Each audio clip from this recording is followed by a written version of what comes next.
Hello, everyone, and welcome to the Fujitsu Impact Series. My name is Carlos André, Global Thought Leadership Evangelist at Fujitsu, and we're very happy to have you with us today. In this episode, we're talking about quantum computing, but we're doing it without the hype.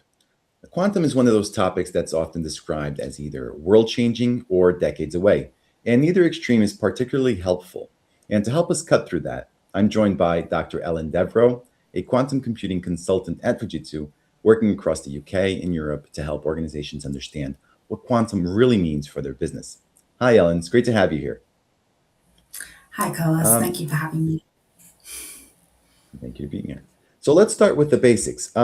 There's a lot of noise around quantum computing. From your perspective, where are we actually today? Quantum computing is absolutely still a research topic. Um, we are developing our own quantum computing, and we have a published roadmap for how we're going to get to useful quantum computing.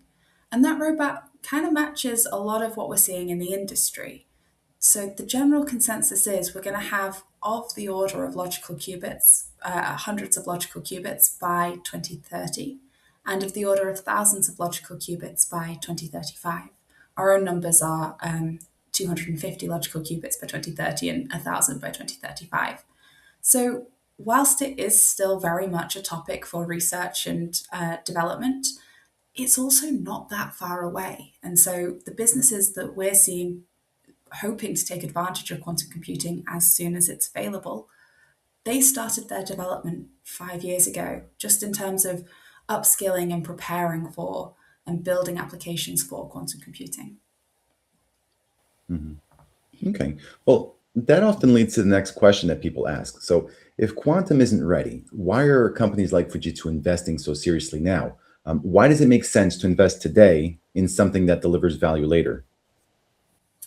Absolutely. The hardware businesses, the businesses that want to win the quantum race, are investing in terms of the hardware and research development across the technology stack. It's going to take a wide range of technologies to make quantum computing capable.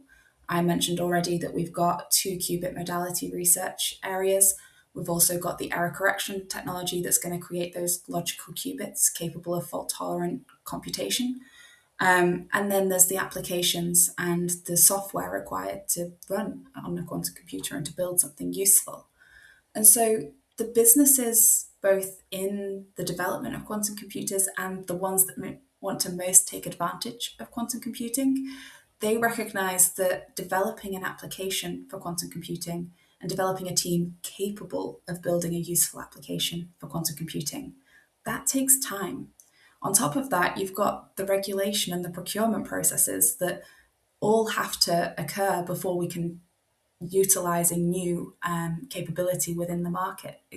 For example, in finance industry, we know that we're going to have to pass applications through regulation before we can set them free on the market, so to speak.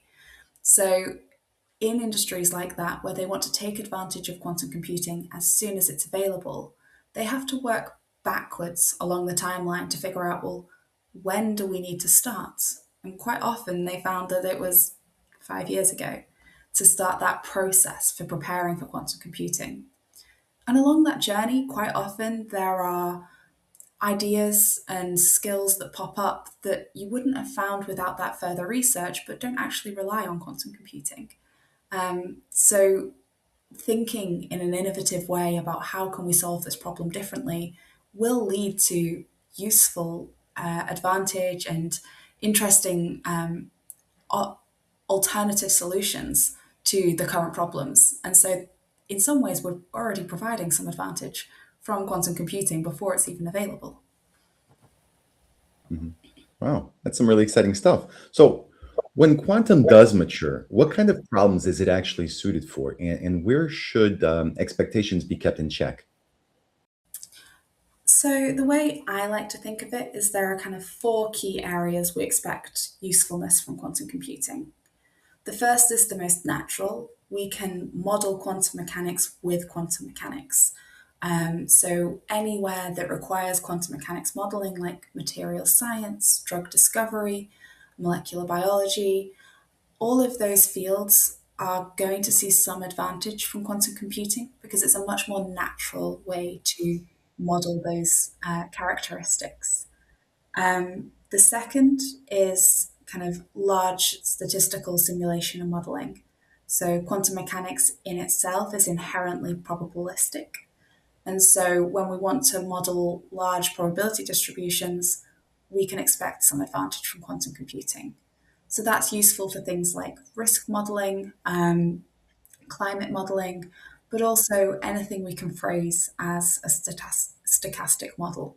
A lot of large systems of equations can be solved in this way as well. So general computational fluid dynamics can be kind of built into those kinds of problems as well. The third area we're expecting some advantage is in optimization. We've already started to see that with simulated annealing and quantum annealing, and we expect quantum computers to be able to do optimization quite well, with the caveat that classical optimization is very well studied and very well understood. And so we have a lot of good classical algorithms for optimization. So the most useful place will be when we want to do optimization alongside another part of the computational workflow. And so we can do it natively within the same computation. That kind of leads us on to kind of 3.5 that I like to mention, which is quantum learning. Quantum machine learning receives a lot of hype because everyone's seen what large language models and machine learning can do on a classical computer. And there's an assumption for various reasons that quantum machine learning will provide further advantage. That's only really true in certain cases because there's a huge overhead of state preparation within a quantum computer. But again, when the quantum machine learning comes alongside a previous workflow, so the initial data is already in the quantum computer, then there might be some advantage in that space. The final case is derives from something called Shor's algorithm. So we know quantum computers will break RSA and other prime number based encryption methods within kind of the next 10 to 15 years. And that's because Shor's algorithm is very good at prime number factorization, among other things. So that's not necessarily a helpful outcome, but it has driven an awful lot of funding for quantum computing so that no nation is left behind in that race. So pros and cons to that one, but a little bit less useful for societal good, so to speak. Yeah. All right. So one thing that comes through very clearly is how Fujitsu talks about quantum is restraint. And that's not always common in emerging tech. How would you describe Fujitsu's approach to quantum computing? We've had like you say, a very conservative approach to what we deliver in the market. And I think that comes from a cultural place. But at the same time, we've delivered on every milestone we've said we will to the month.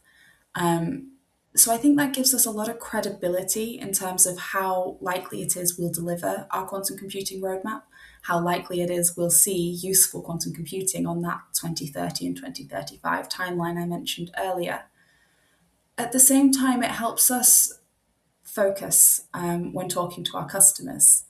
Quite often, when you're looking for use cases for quantum computing, you'll find problems that can be solved with other technologies. And because we're an all technology provider almost, as opposed to just a quantum computing company, we're able to provide useful outcomes with the right tool for solving the right problem, rather than trying to solve everything with a quantum computer. So that conservatism and kind of hesitancy to throw a quantum computer at everything means that we're actually potentially able to provide advantage without touching quantum computing in the near term, whilst also looking for how that problem might map to a quantum computer in the long term. So providing a full roadmap to computational advantage. Right. Okay. So you touched on something a while ago that I want to go back to. And it's important that we talk, well, when we talk about quantum computing, we need to mention security. And it's often where conversations become alarmists. How should organizations think about quantum and security without falling into the fear-based messaging? I mean, there is absolutely a threat from Shor's algorithm. Like I said, we know that quantum computers using Shor's algorithm will be able to break RSA and prime number based encryption in the future. But Shor's algorithm requires at least 2,000 logical qubits. And that roadmap I mentioned earlier says the order of logical qubits, of thousands of logical qubits, is going to be in 2035 or later.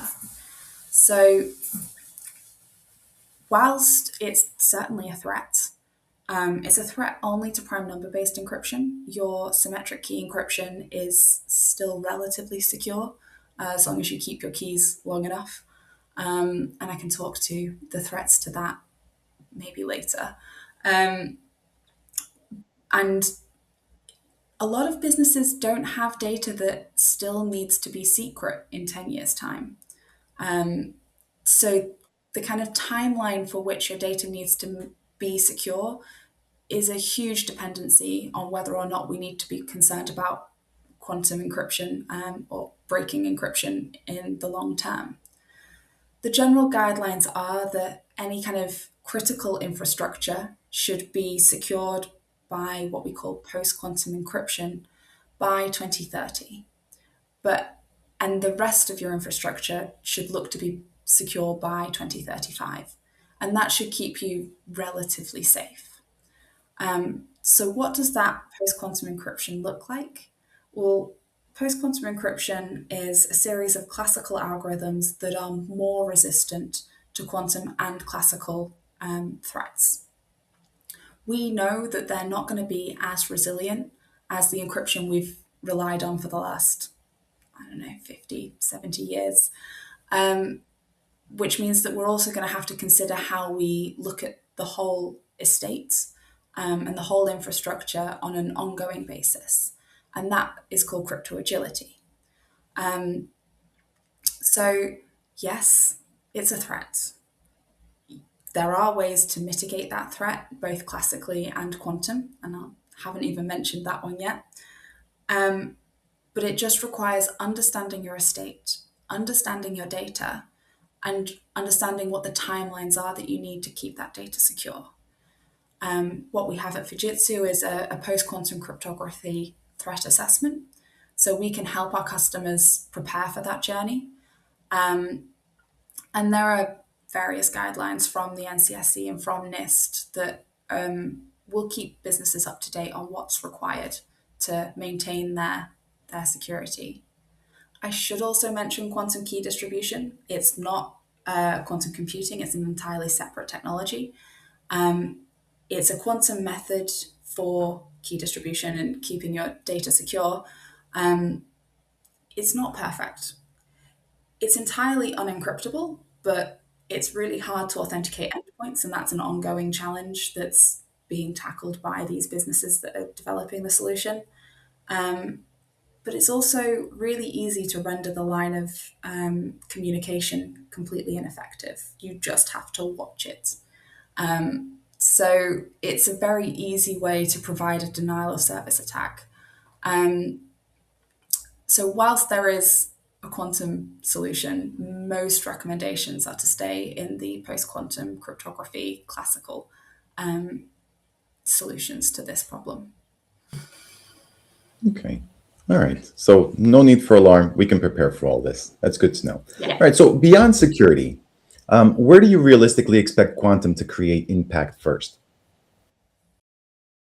I think those first use cases that I mentioned a little while ago, the modeling quantum mechanics with quantum mechanics, will use the smallest circuits but get the most value. So we'll see those utilized first. That's things like materials science or drug discovery.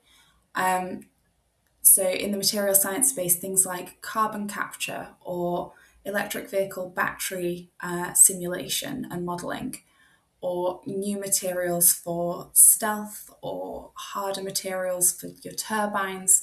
Those kinds of things are being modeled with classical computers today and could be modeled more effectively, more accurately using quantum computers in the future. I think that's really exciting. We're already starting to see some claims of advantage in this space. And whilst they might not outcompete classical computers for usefulness right now, those claims of advantage are only going to get incrementally closer to commercial value over the next 5 years or so. So it's certainly an interesting area to watch. And I should mention Fujitsu is already doing a lot of material science research with our partners and customers in Japan. Mhm. Very exciting stuff. Okay, so if you're a business or a technology leader watching this, what are the practical steps you should be thinking about today? I mentioned earlier that a lot of the businesses that want to take advantage of quantum computing as soon as it's available are already investing in that process. And what that looks like is starting off with what types of problems do we think quantum computers can solve within your business? What are the problems that are hugely computationally expensive, that are limited by the computation available, whether that's how accurate we can get it, how quickly it runs? Are we running something overnight that would be more useful run intraday? Um, or how expensive is that computation to run?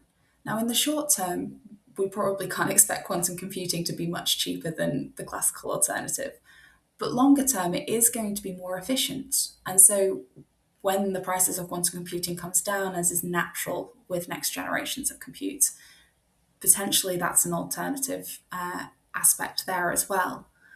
Um, so businesses that are looking to take advantage of quantum computing as soon as it's available are identifying the challenges, the computational challenges they're expecting value from, and then they're looking at, well, what will it take to build a new quantum computing solution? Not just the skills, but also the whole data pipeline. Is the data ready to be fed into a quantum computer? How do we access and act on the results? Quite often, if you're getting something more frequently, you need to update your down the line processes to make sure you're taking advantage of the new influx of data. And that's not necessarily a small task. That might require an awful lot of upheaval in advance of quantum computing, or at least mapping what that upheaval will look like. And so that's why it can kind of be a 5 to 10 year process to actually implement a new solution. And that's why businesses that want to take advantage are starting today. Mhm. Well, thank you, Ellen. So it's been incredibly refreshing and very much in the spirit of this series. And if there's one thing I'm going to take away from this conversation is that quantum isn't about big promises. It's about serious preparation. Now, before we wrap up, what's one final thought you'd like to leave our audience with? I think it kind of follows on from the previous piece. If you want to be taking advantage of quantum computing as soon as it's available, we're seeing incremental announcements towards useful quantum computing every week, every month. And so monitoring the market, staying curious about what are the types of problems it can solve. We don't know all of the algorithms we'll be able to run on quantum computers yet. So staying curious and watching the capabilities, and get in touch if you want to start investigating how it could impact your business. Okay, fantastic. Ellen, thank you for helping us cut through the hype and focus on what really matters. And thank you to everyone who joined us for today's episode of the Fujitsu Impact series. Now, we're not quite done yet. Our broadcast is about to end, but Ellen is staying with us for the next 20 minutes to answer all of your questions live in the chat. So if you'd like to go deeper into anything we discussed today, this is your moment. Drop your question below. You can also scan the QR code, which will come up on screen shortly, or click the link we'll drop in the comments to watch past episodes, explore more insights, demos, and of course, connect with our team. All right, so that's it for today's episode. Quantum without hype, because impact starts with honesty. No hype, no shortcuts, just preparing for what comes next. So join us next time on the Fujitsu Impact series. Take care, everybody. Thank you.